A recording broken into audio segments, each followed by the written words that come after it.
বিয়ের কথা মনে হলেই মনটা ভার হয়ে যায়। একে তো পুরুষদের ওপর মন বিষে আছে, তার উপর বিয়ানের সাথে বাধা পড়তে হবে ভেবে কষ্টটা বেড়ে যাচ্ছে। হাজার চেষ্টা করেও বিয়ানের জন্য মনের কোণেও কখনো কোনো ফিলিংস আসেনি আমার। অথচ আমাকে এখন তারই মুখাপেক্ষী হয়ে বাঁচতে হবে। এর চেয়ে কঠিন কাজ আর কী বা হতে পারে। এই জন্যই মেয়েদের এত পড়াশোনা করাতে নেই। দেখলেন তো কি থেকে কি হয়ে গেল। আমার মেয়েটা তো ঝিনুকের সাথেই পড়তো। ভাগ্যিস আগেভাগে বিয়ে দিয়েছিলাম। এখন দেখুন আমার মেয়ে ছেলে আর স্বামী নিয়ে সংসার করছে। আর ঝিনুকের কি অবস্থা, বড্ড মায়া হয় ভাবি ওর জন্য। হিলার কথাগুলো শুনে ভেবেছিলাম বলবো, আন্টি আপনার মেয়ের সঙ্গে আমাকে কিভাবে তুলনা করেন। বিয়ে তো দেবেনি, টেস্টে এ 5 সাবজেক্টে ফেল করার যে কিনা এসএসসিতে বসতে পারিনি, হাতি কাদায় পড়লে ব্যাঙও লাথি দেয়। ব্যাপারটা এমনই হয়ে গেল। মায়ের চোখ রাঙাতে কিছু বলতে পারলাম না। রুমে চলে আসি। তুই কেউ বাড়িতে আসলে আর বের হবি না। তোর এই চ্যাটাং চ্যাটাং কথা এখনো বন্ধ হলো না ভেবে আমি অবাক হই। জীবনে এমনিতেই একটা ঝড় উঠেছে, এখন আবার তোরে এই কথার জন্য বেয়াদব তকমাটা গায়ে লাগাস না। এমনিতেই কেউ বিয়ের জন্য আসে না, এসব শুনলে আরও আসবে না। বিয়েটাই সব মা। বিয়ে না হলে কি হবে? আমি কারো মুখাপেক্ষি কেন হব? আমি নিজেই ঘুরে দাঁড়াবো, নিজের সয় নিজেই হব ইনশাল্লাহ। অনেক হয়েছে তোর নিজের পায়ে দাঁড়ানো। জীবন একা চলা যায় না। তোর পাশে একজন পুরুষ অবশ্যই লাগবে, নয়তো শিয়াল কুকুর টানা হেঁচড়া করে নরক করে দেবে জীবন। তার বাকি কই রইল? জীবন তো নরকই হয়ে গেছে। আপা শুনেছিস তোর জন্য বিয়ের প্রপোজাল এসেছে? কে পাঠালো? আমার নিরুত্তাপ উত্তর, আমাদের পাশের গ্রামে। তো এই লোকের বয়স কত? 50 না 60-এর ঊর্ধ্বে। ধুর কি যে বলো তুমি। ছেলে মাল্টি ন্যাশনাল কোম্পানিতে জব করে, ফ্যামিলিও ভালো শুনলাম। এই বিয়ে হচ্ছে না তা নিয়ে নিশ্চিত থাক। ছেলে হয়তো ঘটনা কিছুই জানে না। 2-1 দিনের মধ্যেই মূল ঘটনা ছেলের কর্ণখোচন হবে। ছেলে সব জেনে শুনেই বিয়ে করতে চেয়েছে। এবার একটু কৌতূহলী হয়ে তাকাতেই হলো। সব জেনে শুনে? ছেলে সব জানে, আর সব জেনেই তোকে সে বিয়ে করবে। মা বাবা অনেক খুশি আপা, আমারও অনেক আনন্দ হচ্ছে। আমি আর তোকে কথা বললাম না, আমি আর কোনো কথা বললাম না। এত উদারতা কে দেখাচ্ছে সেটাই ভাবাচ্ছে আমাকে। বাড়ির পরিবেশ যেন মুহূর্তেই বদলে গেল। থমথমে বাড়িটা প্রাণোচ্ছল হয়ে উঠেছে। সবাই যেন স্বস্তির নিঃশ্বাস ফেললো বহুদিন পর।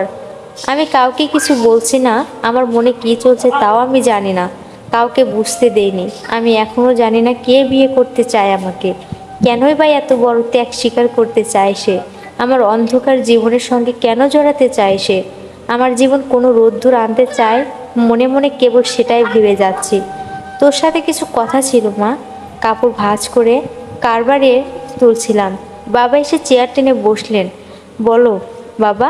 জীবন তো আর থেমে থাকে না মা, হয়তো সাময়িক থাকতে হয়, থমকে যায়, কিন্তু সব বাধা কাটিয়ে আমাদের সামনে এগোতে হয়। যেখানে সমস্যার সমাধানও সেখানেই থাকে। এত খেয়ালি করে কথা বলছো কেন বাবা? কি বলবে বিনা সংকোচে বলে ফেলো। তোর জন্য বিয়ের প্রস্তাব এসেছে জানিস তো? হ্যাঁ শুনেছি। বিয়ে হয়ে গেলেই তোমরা দায়মুক্ত হও, তাই বুঝতে পারছি। এরকম ভাবছিস কেন তুই? একটা সমস্যা যেহেতু হয়েছে, তার সমাধানই আমরা বের করতে চাচ্ছি। তুই ভুল বুঝছিস কেন মা? কাউকে ভুল বুঝিনি বাবা। তুমি ছাড়া এই পৃথিবীতে কোনো পুরুষের আর বিশ্বাস হয় না।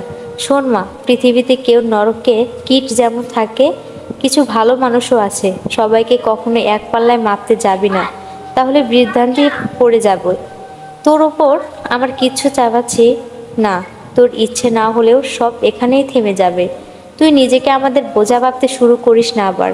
তোর বাবা যতদিন বেঁচে আছে তোকে কেউ ফেলে দেবে না বলেই বাবা উঠে পড়লেন। ছেলেটা কে বাবা? বাবা দরজার কাছে যেতে প্রশ্ন করলাম। তুই চিনিস হয়তো বিয়ানকে, তোদের স্কুলেই পড়তো। আর ও কয়েকবার বিয়ের জন্য লোক পাঠিয়েছিল আগে, তখন তুই না বলে দিয়েছিলি। তবে ছেলেটা ভালো মা, আমি খোঁজ নিয়েছি। ভালো জব করে, উচ্চ শিক্ষিত, বেশ অবস্থাপূর্ণ। বাবা চলে গেলেন। রিয়ানের কথাই এতদিন মনেই পড়েনি। রিয়ানের নামটা শুনে হুট করে একটা কথা মনে চলে এলো। আমাকে বিয়ে করার জন্য এসব রিয়ান করেনি তো? আমাকে বিয়ে করার কম চেষ্টা তো করেনি সে। সেই স্কুল জীবন থেকে আমার পেছনে পড়ে আছে। রিয়ানের উৎপাত শুরু হয় আমি যখন সপ্তম শ্রেণীতে পড়ি। ও তখন দশম শ্রেণীর ছাত্র। ক্লাস শুরু হওয়ার আগেই টিফিন পিরিয়ডে ছুটির পর আমাকে দেখার জন্য ঠায় দাঁড়িয়ে থাকতো। তখন থেকেই ওকে আমি বখাটের তালিকায় ফেলে রেখেছি। প্রায় সকালে আমি স্কুলে যাওয়ার পথে ওকে দেখতাম দাঁড়িয়ে আছে, আমার সাথে কথা বলার জন্য অনেক চেষ্টা করত। আমি কখনোই সেসবে পাত্তা দেইনি। সে প্রেম নিবেদনের জন্য কত প্রকার উপায় আড়িয়েছে তার ইয়ত্তাও নেই। আমি সেসবে কর্ণপাত বা দৃষ্টিপাত তো করিনি, বরং চরম বিরক্তি নিয়ে রিয়ানকে উগ্র আর বকে যাওয়া ভেবেই এসেছি। রিয়ান স্কুলের গণ্ডি পেরোনোর পরও আমার পথের দৃষ্টিকটু হয়ে দাঁড়িয়ে থাকতো আর আমার কাছে নিজেকে বিরক্তি ভাজক করে তুলল। ওর কত শত চিঠি আর উপহার আমি অগ্রাহ্য করেছি, ফেলে দিয়েছি, তার হিসাব নেই। তবুও আগ্রহ হারাইনি। অন্যকে হলেও মুছড়ে পড়তো। ওকে দেখতাম দ্বিগুণ উৎসাহ নিয়ে আমাকে মুগ্ধ করতে চাইতো।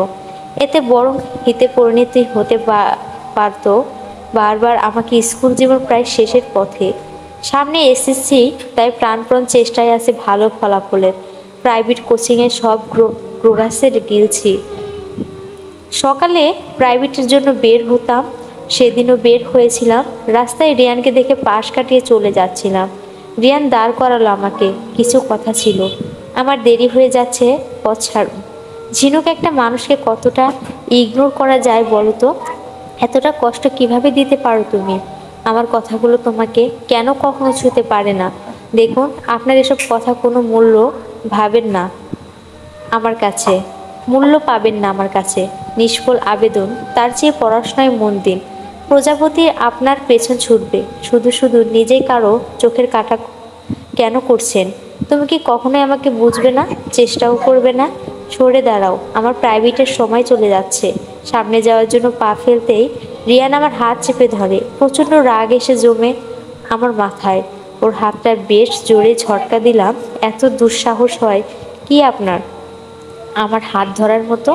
সরি ঝিনুক, আমি আর নিতে পারছি না। নেক্সট টাইম আপনি আর আমার সামনে আসবেন না। একটা কথা শুনে রাখুন, এই মুহূর্ত থেকে আপনাকে আমি ঘৃণা করি। আমার দৃষ্টিসীমার বাইরে থাকবেন আপনি। এরপর থেকে রিয়ানকে আমি আর দেখিনি, তবে ওর লেখা চিঠি ঠিকই পেতাম। সেগুলো আগের মতোই জায়গা করে নিতে ডাস্টবিনে।